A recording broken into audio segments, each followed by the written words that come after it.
Local e commerce क्या है, कौन स्टार्ट कर सकते है, कितना इहदे वास्ते बजट चाहिए, कितना टाइम चाहिए। लोकल ई कमर्स का मतलब है अगर तुम पाकिस्तान रहिंदे वे तो पाकिस्तान अपना सेल करना चाहते वे उक लोकल ई कमर्स आते। कोई एक प्रोडक्ट हो सी उक तुम लॉन्च करे सो, एडवर्टाइज करे सो, सेल करे सो, स्टार्ट थी वैसे ई प्रोसेस को आते लोकल ई कमर्स। इहदे वास्ते क्या क्या रिक्वायर्ड है, एक तो वैबसाइट हो, मतलब एक स्टोर होना चाहिए। वो स्टोर शॉपिफाई च बढ़ सकते, वो स्टोर वर्डप्रेस च बढ़ सकते, जेरी शायद सहूलत है तुहाडे कने तुस होंदे च बढ़वा सकते हो। शॉपिफाई च बढ़वा सकते हो तो बेस्ट है, शॉपिफाई सारे कने आसान है, ईजी है। वर्डप्रेस च बढ़वा सकते हो, बेहतरीन है। उनके बाद तुसें चलानी होंदी है add, Instagram, Facebook, Google, TikTok. वैसे मोस्टली पाकिस्तान में ज़्यादातर फेसबुक ते इंस्टाग्राम ते ऐड चलते और उनका बेहतरीन रिजल्ट मिलते, अच्छी सेल मिलती है। हुण कितना पैसे चाहिए इहदे वास्ते, प्रोडक्ट लॉन्च करने हैं, प्रोडक्ट 5000 की चाहिए थी सकती है, प्रोडक्ट 500 की भी थी सकती है। वो प्रोडक्ट सिलेक्शन पर डिपेंड करें। अगर तुम 500 वाली प्रोडक्ट सिलेक्ट की है तो तो आपको तकरीबन 2200 की सेल लेंदी है।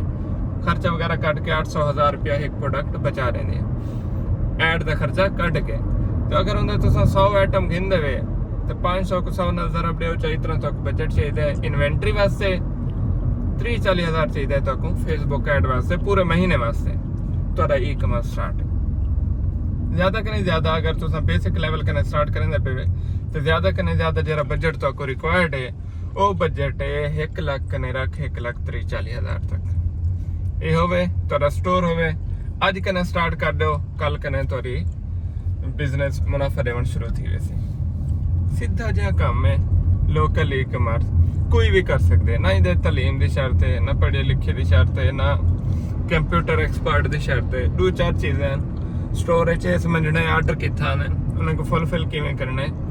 एड्स एक दफा क्रिएट करवा के नो बुलाओ को मॉडिफाई करो खड़े, एड इमेजेस लाओ खड़े, बजट चेंज करो खड़े, जिमें 15 नहीं पूरा सेटअप तुम रेडी करके लॉन्च कर सकते हो। और ठीक लॉन्च करने दे 2-3 बार कने समझो तभी सेल स्टार्ट थी। वैसे आज लॉन्च करो, कल कने स्टार्ट, कल लॉन्च करो, परसों कने स्टार्ट, अगले साल लॉन्च करो, उनके कने एक दिन बाद स्टार्ट। लोकल ई कमर्स ई सिस्टम का नाम है तो कोई भी कर सकता है। ट्रेंड है, स्टार्ट करो।